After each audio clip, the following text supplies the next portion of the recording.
Bohr's atomic model.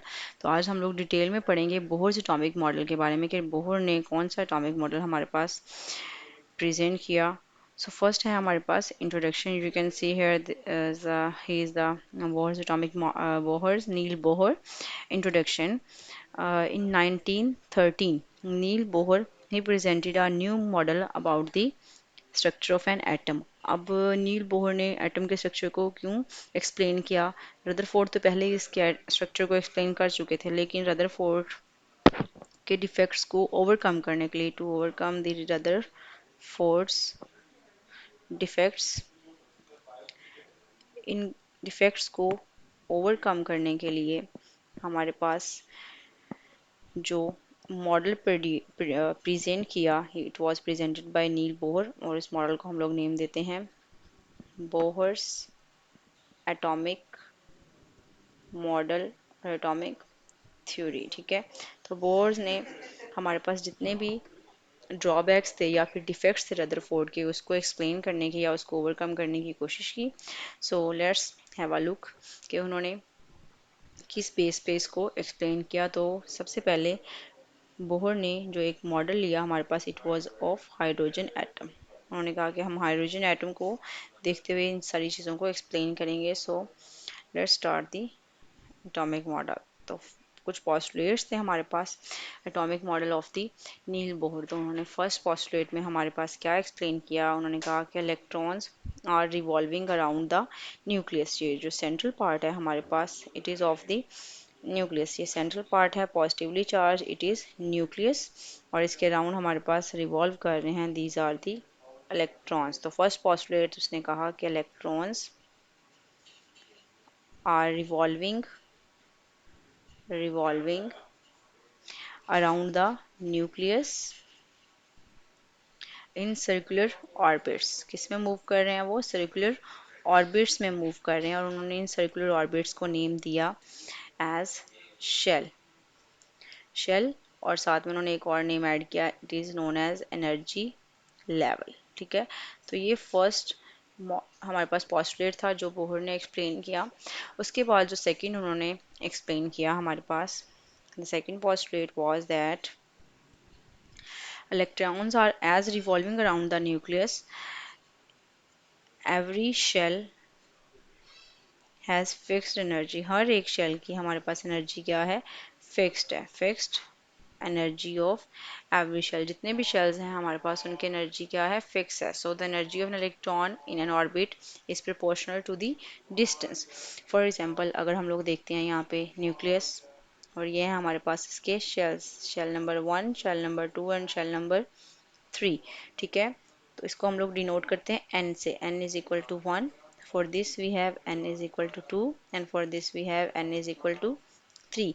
अगर यहाँ पे हम कंपैरिजन करें इनकी एनर्जीज का, तो उन्होंने कहा कि जो एनर्जी है हमारे पास, energy of n1 is less as compared to the n2 and is less as compared to the n3। It's mean, तो हाईएस्ट एनर्जी हमारे पास होगी n3 की। It's mean as electron is moving further apart from the nucleus, it has more energy। कि अगर जो first shell में electron है उसकी एनर्जी कम होगी as compared to the electron present in the second shell, and electron that is present in the second shell, it has less energy as compared to the electron present in the third shell. और अगर comparison करें तो n1 की होगी lowest energy, और जो हमारे पास shell number 3 होगा उसमें इलेक्ट्रॉन्स प्रेजेंट होंगे, उनकी एनर्जी सबसे ज़्यादा होगी। And we have so on n4 n5 and n6।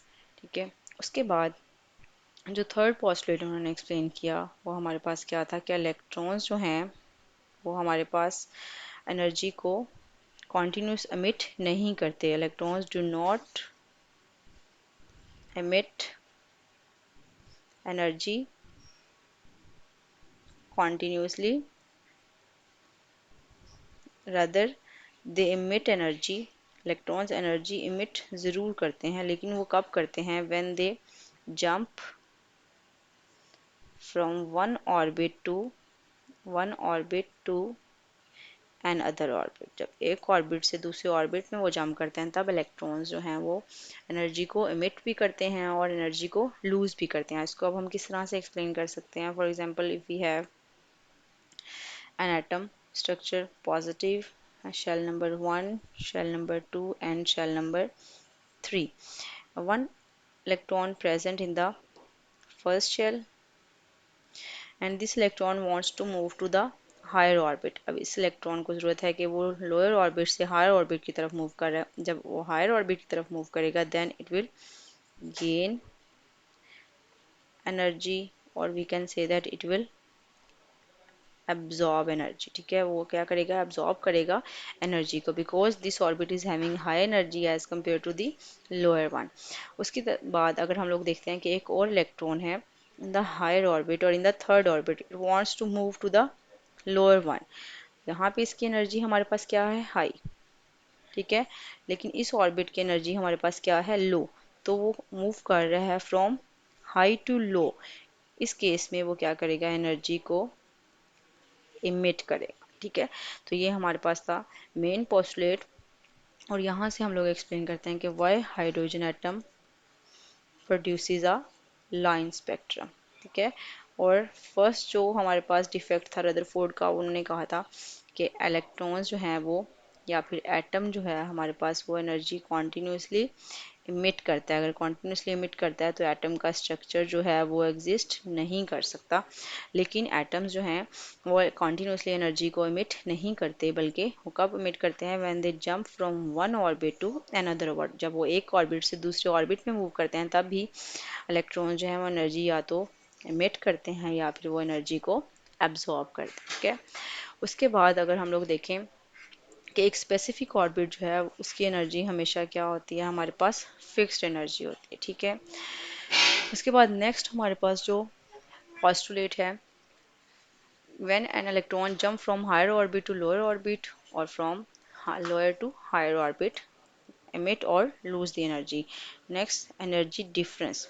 अगर हम लोग एनर्जी डिफरेंस को देखें, difference, so the energy of the orbit, first one E1 and second is E2।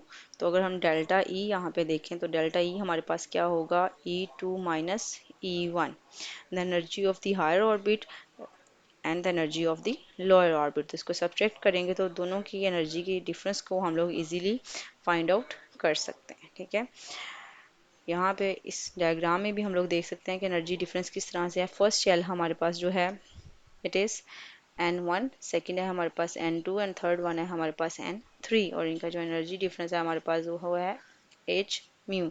H जो है वो किस चीज़ को शो करता है? वो हमारे पास शो करता है प्लैंक्स कांस्टेंट को। ठीक है, प्लैंक्स कांस्टेंट, और प्लैंक्स कांस्टेंट की हमारे पास वैल्यू क्या है?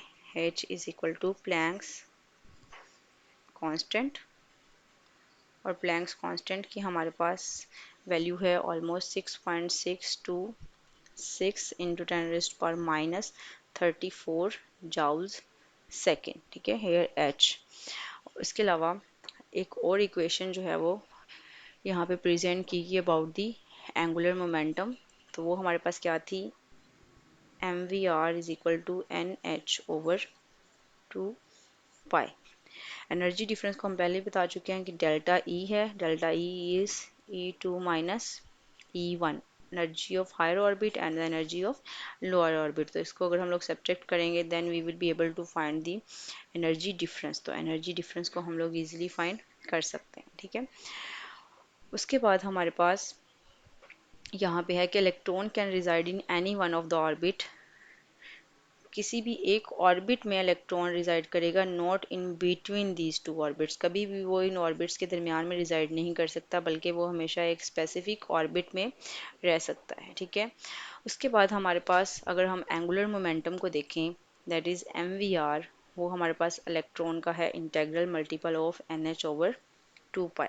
ठीक है, अब इस चीज़ को हम लोग कैसे एक्सप्लेन करेंगे कि NH/2 पाई हमारे पास क्या है? ठीक है, सबसे पहले देखें एंगुलर मोमेंटम।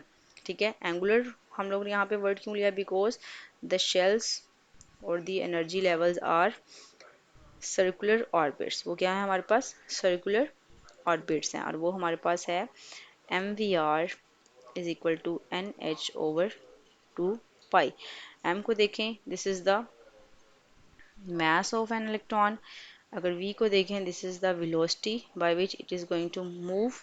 उसके बाद अगर हम लोग r को देखें, it is the radius of the orbit, and it is the number of shell or number of orbit. H, it is the Planck's constant, 2 as a constant, and pi, its value is almost, we can write as 22 by 7, or we can also write it as 3.14. this is the value of pi. तो ये था कि अगर हम लोग angular momentum find करना चाह रहे हैं तो वो इजीली हम लोग फाइंड कर सकते हैं। ठीक है, तो ये सारा मॉडल तो हमारे पास एक्सप्लेन किया बोहर ने। अब इसमें जितने भी वो डिफेक्ट्स रदरफोर्ड में थे उसको एक्सप्लेन करने की उसने कोशिश की है। Next, if you have any queries about the Bohr's atomic model, you can ask me about in the next section. For that time, have a good day and Allah Hafiz.